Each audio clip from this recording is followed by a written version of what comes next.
Okay, our next case is a really fascinating case, and it's dubbed the DB Cooper case. And this is from an article, DB Cooper, America's Only Unsolved Skyjacking by Lochlan McClelland, and this is from historiesmysteries.com. Which is also a famous TV series. So, on the night of November 24th, 1971, a man dubbed DB Cooper hijacked Northwest Orient Flight 305, heading from Portland to Seattle, Portland, Oregon to Seattle, Washington. Very short flight. After getting his ransom money, he parachuted into the cold, windy night.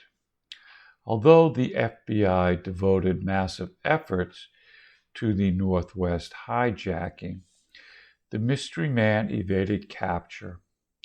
Consequently, Cooper cemented his place in the chronicles of crime as a celebrated outlaw and the mastermind behind the only unsolved U.S. skyjacking. The distinguished man sat alone in seat 18C on the Boeing 727 when he ordered a bourbon and soda a few minutes before takeoff. As flight attendants later described him, he was a polite, chain-smoking, 40-ish gentleman. He stood about 5'10" to 6 feet tall, with a thin build. His outfit included sunglasses and a tailored business suit, complete with a tie clip, which gave him an air of professionalism. The man had purchased his ticket under the name Dan Cooper. When a newspaper later reported his name in error as DB Cooper, he acquired the moniker that's still in use today. Cooper handed a piece of paper to a flight attendant. Florence Schaffner had previously received messages like this asking her for a date. Consequently, she almost dismissed the note, but the passenger insisted that she read it. The note indicated that the man had a bomb and instructed her to sit next to him. He proceeded to open his black attaché suitcase, and she saw what appeared to be red cylinders, a battery, and some wires. To the flight attendant, it looked like a bomb. Cooper instructed Schaffner to write down on a new piece of paper everything he was about to say to her. With the message in hand, she walked to the cockpit of the plane, where she handed Captain William Scott a ransom note demanding $200,000, which would be over $1 million today, in cash and 4 parachutes. Scott immediately contacted Northwest Orient Airlines and reported the incident. The company agreed to meet the ransom stipulations and stated the money would be available once they landed in Seattle. Because Cooper demanded 4 parachutes, the authorities believed he would take hostages. Therefore, they did not tamper with the jump equipment. Upon landing in Seattle, Tacoma, the operations manager for Northwest Orient presented flight attendant Tina McClelland with the $200,000 and parachutes. Once he had what he wanted, the mystery man allowed the 35 passengers and 2 flight attendants to deplane. After the airplane was refueled, DB Cooper told the pilots that they would be flying to Mexico City. However, the captain informed him that they wouldn't be able to make it on 1 tank of fuel. That's when they all agreed they would stop in Reno, Nevada. Once the cockpit crew understood where they were headed, it was time to depart Seattle. Cooper requested that the plane take off with its rear door open and stairwell lowered, but Northwest Orient indicated that it was too dangerous. Although Cooper seemed confident that it was safe, that was not a problem for him, and the plane took off for Reno with the stairs up. DB Cooper insisted that the plane travel slowly, around 200 miles per hour, and never exceed 10,000 feet. The hijacker was aware that these were the minimum speed and altitude at which a 747 could fly without stalling the engine. Because Cooper had a high level of technical expertise and know-how, investigators believed this was a man who had done this sort of thing before. Additionally, he remained calm and collected, never seeming nervous. Because of his demeanor and knowledge, the authorities theorized that he may have been an ex-Army soldier with airborne unit experience, or perhaps even a Special Forces veteran. Once they were in the air, DB Cooper told Musclo to go to the front of the aircraft and close the curtains between first class and coach. She was to stay there for the remainder of the trip. The location where DB Cooper may have landed and where the ransom money turned up. When Northwest Orient Flight 305 landed in Reno, the pilots attempted to speak to DB Cooper through the public address system to get further instructions. However, there was no response. When they inspected the plane, only Cooper's tie and 2 parachutes remained. Cooper, the money, and the suitcase were gone. It seemed he had lowered the stairs and jumped out of the plane somewhere between Seattle, Washington, and Reno, Nevada. Leads into the case went quietly until 1990. On the Columbia riverbanks in Portland, an 8-year-old named Brian Ingram found about $6,000 in deteriorating $20 bills. The FBI determined that the cash originated from the ransom money given to DB Cooper in 1971. The original heist money had never re-entered official American circulation. More than likely, it is nowhere in the country. Even so, with the electronic systems that we have in place today, there was no way of telling whether the money was in another country's circulation or private holdings. It may have also been used in the underground criminal economy. Although hijackings make international headlines today, between 1968 and 1972, it was so common that there was literally one every week. By far, the majority were communists or Latin American criminals attempting to fly to Cuba. However, NORJAK was different. DB Cooper was actually one of the first to demand a ransom. The incident set an important precedent for the FBI to demonstrate to any would-be copycats that this crime would not go unpunished, the agency put a massive effort into solving it. Unfortunately, they never found their man. Then later in the 70s, there was a string of hijackers demanding ransom and diversion to exotic locations, such as Algiers and even North Korea. Who was DB Cooper? Since November 24th, 1971, the FBI has investigated over 1,000 persons of interest. The assailant appeared to have experience in parachuting, possibly acquired through the military. His technical understanding seemed too developed for a civilian to pull off. Of the original list of over 1,000 people, a limited number of suspects came to light. During the investigation, the FBI made an unrelated but nevertheless startling discovery.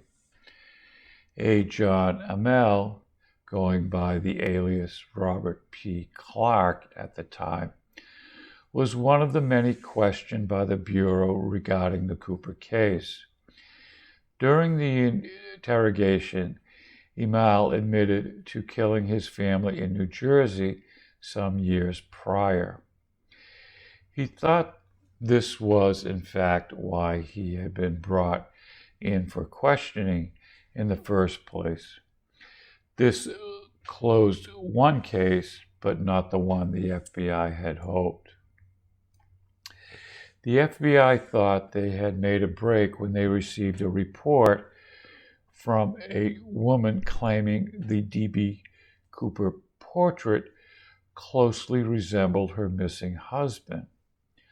Although this seems like a promising lead, the man never turned up.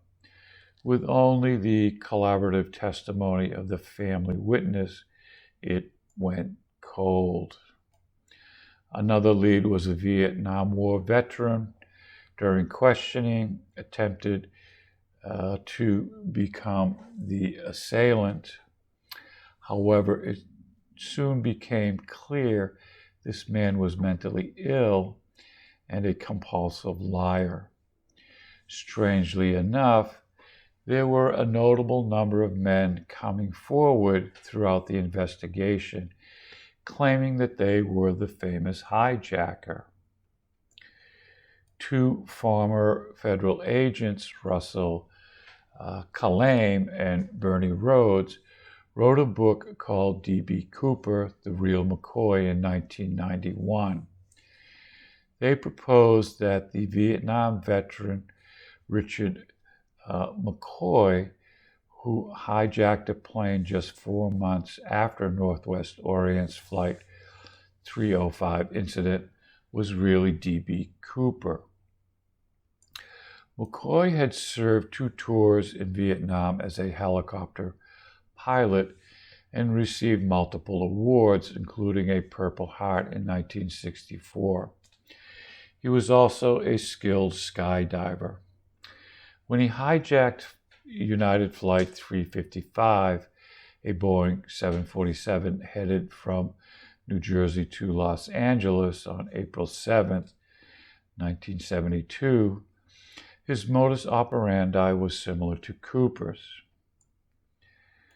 Calamine and Rhodes indicated in their book that during McCoy's hijacking of Flight 355, his actions reflected some knowledge about the Cooper hijacking that the FBI had never revealed to the public. Therefore, they determined that he must have been DB Cooper and that the incident in 1972 wasn't merely a copycat case. Unfortunately, the FBI couldn't prosecute McCoy for the NORJAK case because he had an alibi that placed him in Las Vegas at the time of the incident. Nevertheless, he was caught 2 days after the hijacking of the United Flight or $500,000 and skydived out of the back of a plane over Utah. After he was sentenced to 45 years in prison, he escaped in 1974. The FBI found him and shot him dead when he pulled a gun on them.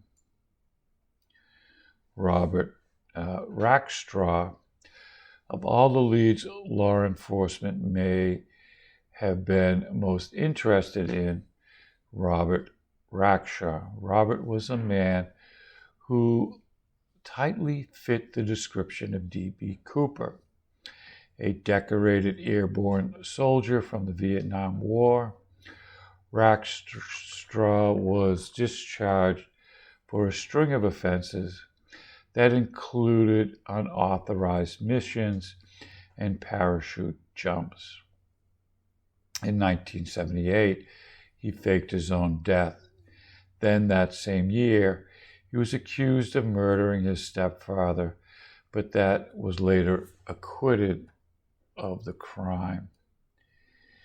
Behind his questionable record, Robert's face and the sketch of DB Cooper showed a 9-point match.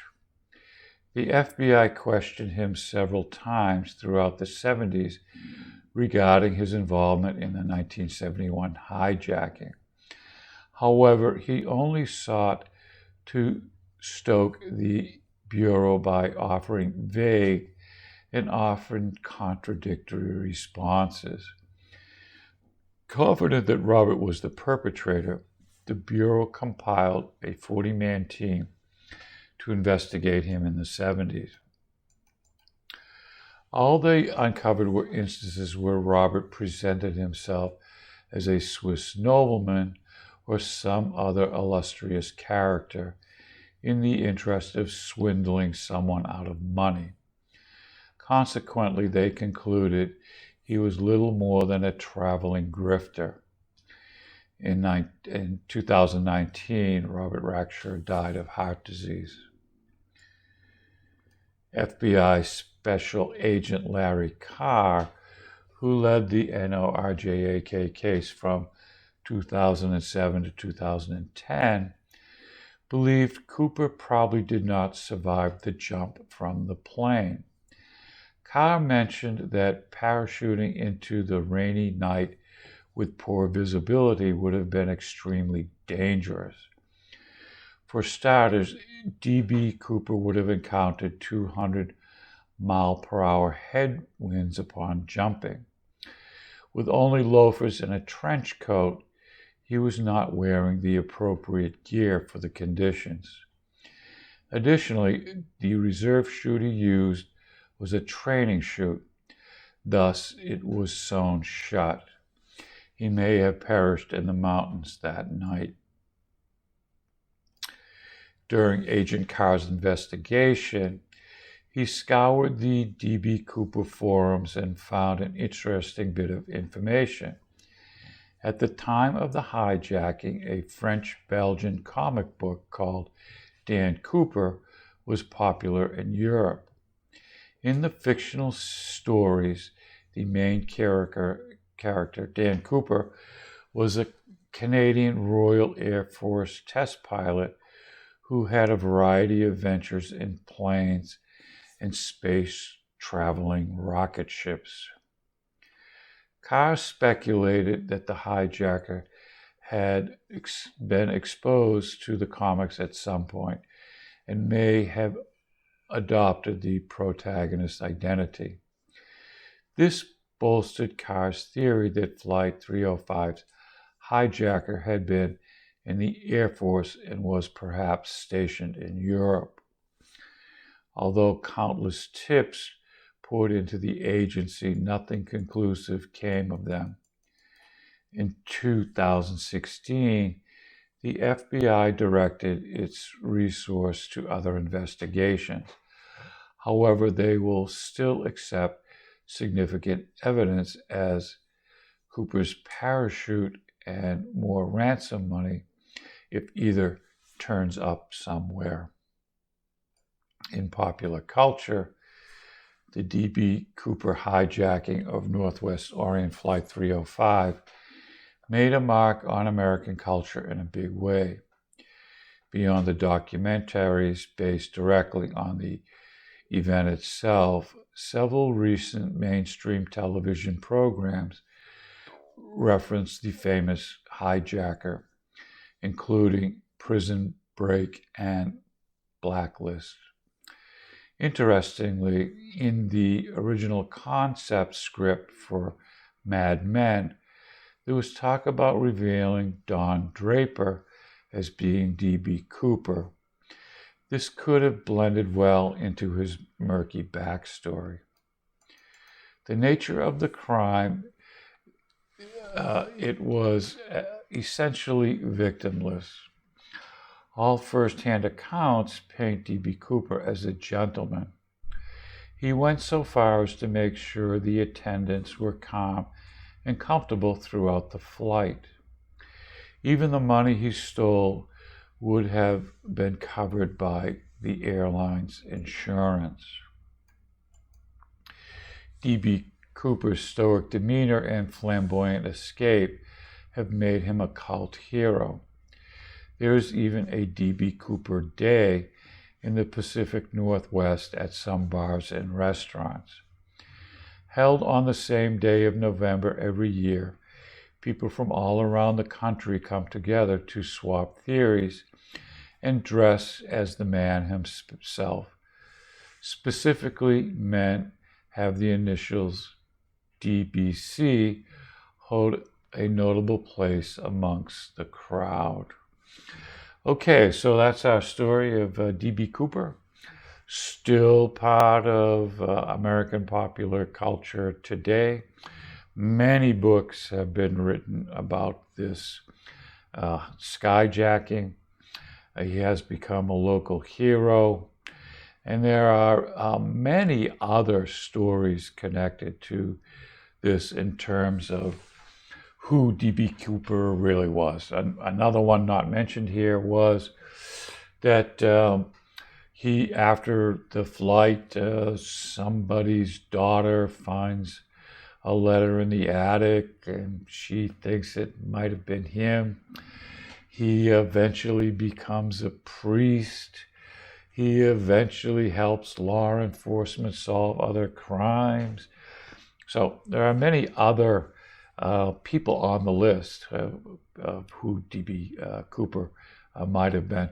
So it's a great story, and if you're looking for a research project to do, DB Cooper might be one of your best bets, especially if you like military kinds of mysteries. Okay, that's it, and we'll go on to our next slide from here.